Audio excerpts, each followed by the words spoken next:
What's going on, guys? Welcome to another episode of U4 ReZero, Season 3. This is episode 9. With me, as always, I have Bluespade. And of course, we had like a pretty, like, somewhat of a break before this episode came out, which I think they were calling the counterattack arc.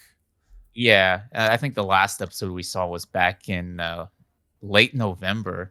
Because like Yeah, the way this season's structured, this time around it's like 8 episodes for the first core, and then another 8 for this core as well. So, honestly, I don't know. It's possible that they're gonna um pretty much adapt the entirety of the counter attack arc. I don't know what else they're gonna be adapting after this. So well, it's yeah. it's likely. It seems like, yeah. Of course, we know they intend to adapt. I'm guessing the entirety of Arc 5, Hmm. which is this particular arc. Yeah. But yeah, it picks up immediately after that little cliffhanger from from the last core. But the episode opens up with Priscilla. I think Priscilla, Liliana, and Anastasia uh, getting ready to confront Sirius, while Al I think is assigned to protect City Hall. And then what else? Then well, pretty much it's an all action episode, picking up with every other character fighting their respective witch cultist here and there. Um Yeah, like we have Garfield and Wilhelm facing what was it? Well, they were going to face Capella, but they end up fighting what was it? That four armed guy, and then of course Wilhelm is fighting I guess the resurrected or zombified Teresia. yeah. And yeah, we finally get to see her face at least, and also what that one guy looks like with the Mhm. forearms. Um, Yeah, and and then then of course Garfield is still like haunted, I guess, by visions of Elsa. yeah, Elsa. Um, but yeah, the action was, I think, obviously, like you said, it's one of the more action heavy episodes, and I thought that was in particular was done pretty well, especially with the scene with Wilhelm. But then there was but yeah, we follow multiple different characters in this episode. Uh, each fighting the one of the Sin Archbishops, and I should also point out that we see what was it, And the girl with the dragon blood, fuck, Capella? Or is Capella, it yeah, like she was like she was just kind of hanging there before the confrontation with Garfield and the other the fingers, or the witch cult's fingers. yeah. And of course we eventually find at near the end of the episode that she was just kind of, I guess, just somewhat of a diversion, or that wasn't her, I guess, her real body. Yeah. Because yeah, she ends up being somewhere else. Um, Another thing too is that we learn that uh, Gluttony, there's two versions of him, which I Yeah. was kind of confused about, like in the earlier on in the season when he calls himself by another name. I think he calls himself Roy, but we know that that's not the name he referred to himself as when we first see him. Uh, Yeah. but he's also was wearing. I noticed he was wearing different clothes, so he looked a little bit different, and he uses different weapons.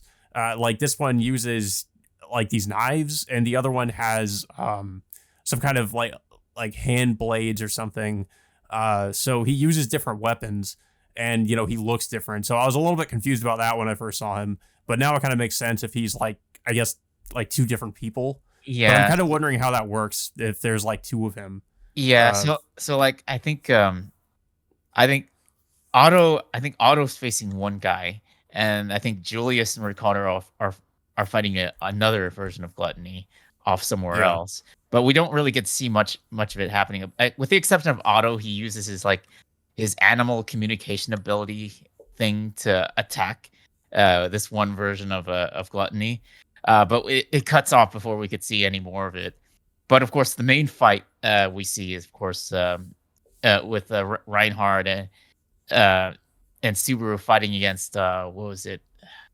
Was it Regulus? It was Regulus. Yeah, yeah. So it picks up after that cliffhanger from the last episode, in which Subaru and uh, Subaru and Reinhardt are interrupting that so-called wedding. Uh, and of course, so, like everyone in attendance is of course Regulus's wives, which they pretty much like they're just like being obedient to avoid to avoid like his wrath in a way. So but of course Reinhardt and Subaru are like are prevented from from attacking Regulus because Regulus is holding Emilia hostage, and Reinhardt like willingly surrenders to him uh, by agreeing to. I guess in a way, like he agrees to to take an attack from Regulus, uh, in order to free Emilia. So what happens is Regulus like Reinhardt just willingly takes like a frontal attack from him, and supposedly it looks like he dies, but he just quickly gets revived thanks to his divine protection, and attacks Regulus again, thus freeing Emilia from his grasp. Yeah, I mean, I didn't think that Reinhardt was going to die that easily. Of course, I mean, as we know, like Reinhardt's probably one of the most powerful characters, at least so far from what we've seen in the series. Yeah, and of course, much of the fighting, is between both Reinhardt and Regulus. While Emilia and Subaru are trying to figure out how to save the wives, of course, but of course they can't escape because for because for whatever reason they don't want to incur Regulus's wrath, despite the fact that Reinhardt is keeping him busy. So so yeah, so they're pretty much stuck figuring out like what to do in this situation, and they're pretty much more or less stuck fighting Regulus until they find a way to defeat him. Yeah.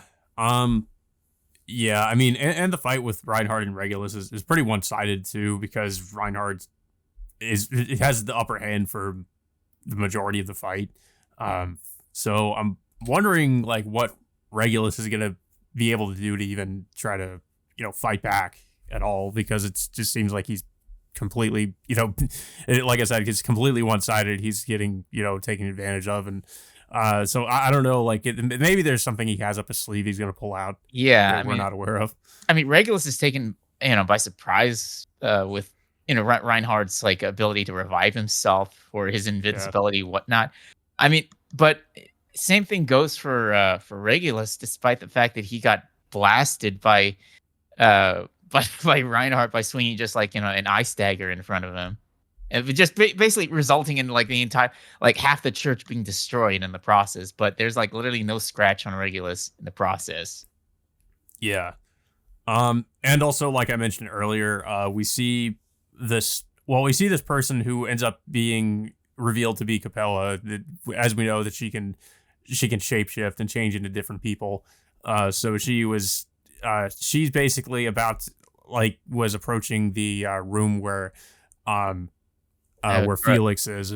Yeah, Crush and Felix. Yeah, like where Crush is laid up in bed. So she ends up taking them by surprise. So I'm wondering what is going to happen there. I mean, Felix can't really do anything against Capella, so I mean they're at the moment seemingly pretty helpless if Capella is there. I mean, well, I think isn't Al protecting that building, because I remembered Priscilla. Yeah, I mean, because I think they did bring that up earlier in the episode.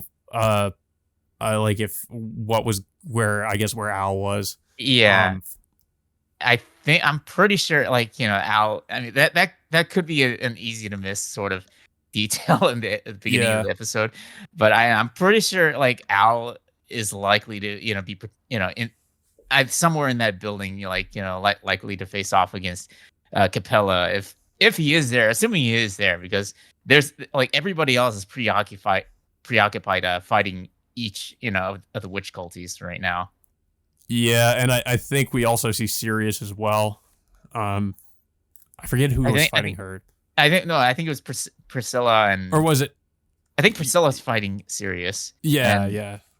Sirius also shows up in this episode just briefly at the beginning of this episode. But yeah, it's like but yeah, overall it was a good episode.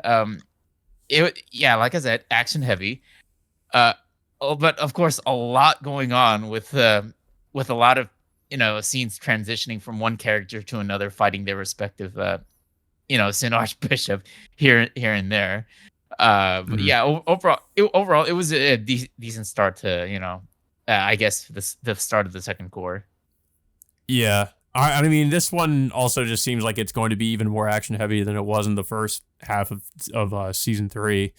Uh, and so I'm wondering how that's they're going to handle that, especially with all these different characters like each one of them like fighting a different Sin Archbishop.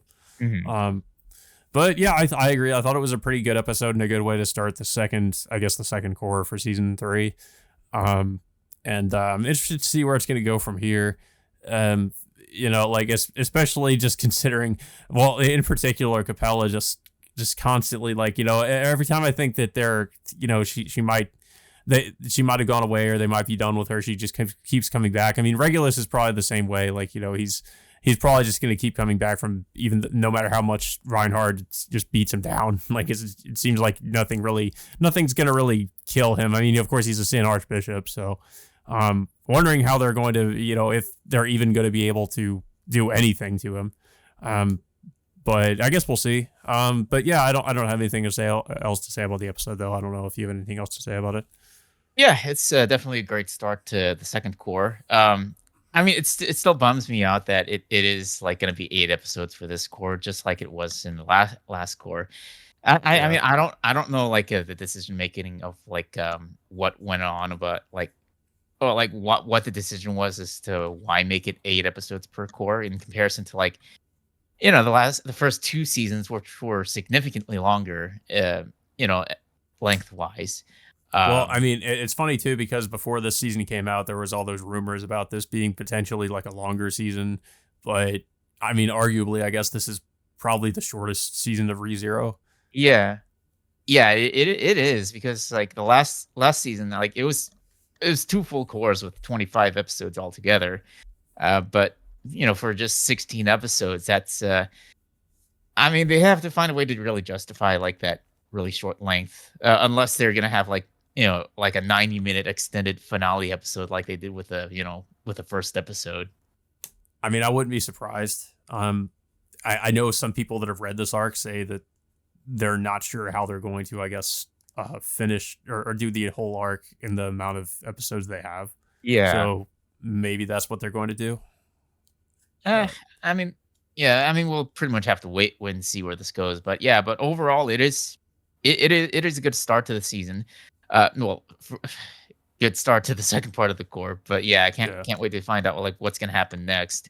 I don't know if it's gonna like transition. I mean, I don't maybe they might focus on like just one set of characters instead of just flip flopping us around. But I feel like that's what they might end up doing.